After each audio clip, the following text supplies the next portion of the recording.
Welcome to this chapter on gaining insight into your customers' needs. This second set of 4 questions will help you to add more foundation to your plan. It is designed to guide your approach to strengthening your ambitions, represented in the remainder of your plan, based on real intelligence on your account, helping clarify your aspirations and challenges. To help you gather intelligence, one of the tools in Plan to Prosper is competing forces. This helps you to walk in your customer's shoes by looking at industry profitability. Based on Michael Porter's classic piece of work, Competing Forces considers the dynamics between not only industry competition, but also from the threat of new entrants and substitute products, and the bargaining power of suppliers and customers. The output of this piece of work is an understanding of the likely business drivers and of the known business responses. We will demonstrate its use later, in a specific chapter, or you can go there at the end of this one. At the very least, explore these aspects of their business through devices such as SWOT, 5 Forces, PEST, brainstorming, etc., as well as others such as web, visits, annual reports. Of course, the best return on your time investment will be that derived from pure legwork, face-to-face communication with your own colleagues, perhaps ex-employees of your customer, and your key customer contacts. So, Insight focuses on the customer's goals and strategies for the next 2 to 3 years, the challenges which they must face, actions they are currently undertaking, and their real priorities. Uncovering this intelligence is crucial to your positioning and may even influence your decision to retain this account as a key or major one, or demote it to a lesser category. Understanding their strategic intent helps you understand what is important to them. Uncovering their business drivers helps you understand where their likely pain points are coming from or what opportunities that they might be pursuing. Being aware of the formal business responses helps you understand where budget is being allocated, and finally, understanding their critical needs helps you understand the relative importance of what you need to do to earn the right to do more business with them. So, let's now look at question 5, strategic intent. It is unlikely that these aspects of the account have been hidden. You will more often than not find reference to them in published materials like their annual report, advertising, marketing collateral, and sales presentations. However, as new decision makers or key influencers join their management team, such materials often lag behind the reality brought about by personal ambition. You will need to ask the right people to corroborate your data.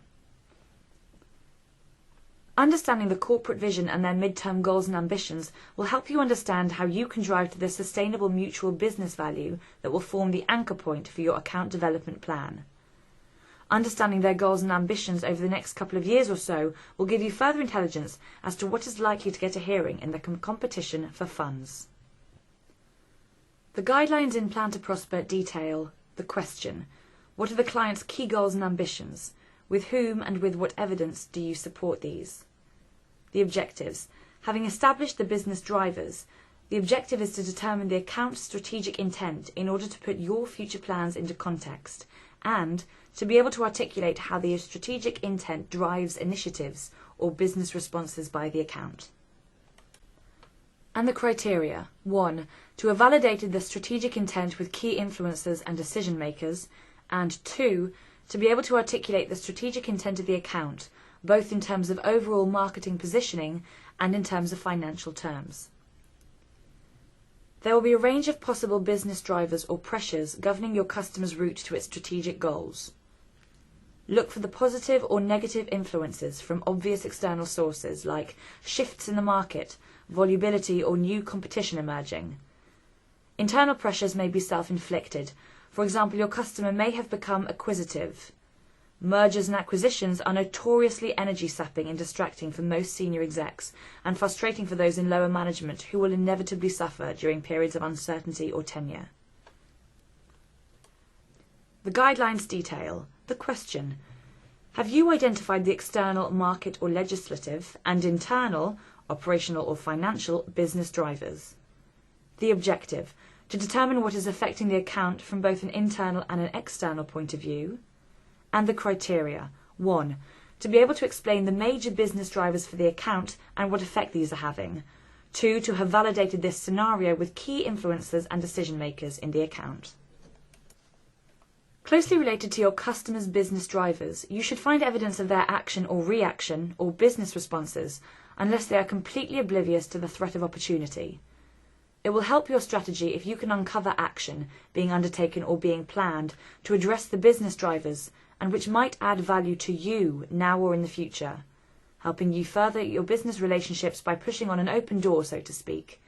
It may afford you visibility you might not otherwise enjoy, as the project will already have been approved.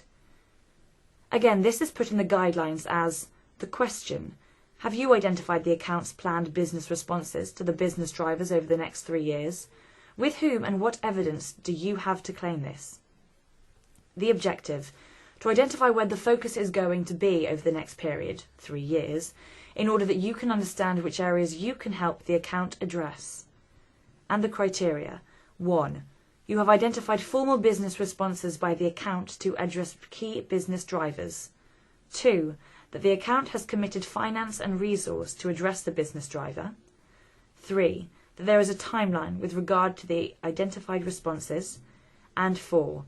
The response has been confirmed by key influencers and decision makers. As your account determines the best way to tackle their business drivers and formalizes their responses, they will be evaluating a variety of different solutions. These will be evaluated against a hierarchy of critical needs. Is timing the primary concern? Price? Assurance of supply?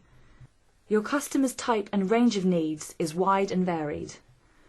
There will inevitably emerge a pecking order, and it is your job to understand these so that you can guide both your mutual value development and future value propositions. Once more, in the guidelines this is put as the question: can you identify the critical needs of the client and how these are weighted in terms of trading one off from the other? The objective: to determine the hierarchy and, if possible, critical to quality needs of the client for the range of product and services that you offer in order for you to identify compelling reasons to purchase your products. And the criteria: 1. That you have triangulated the hierarchy of needs within the target account. 2. That you understand the relative importance of this hierarchy of needs. And 3. That this hierarchy of needs is formally recognized by both key influencers and decision makers.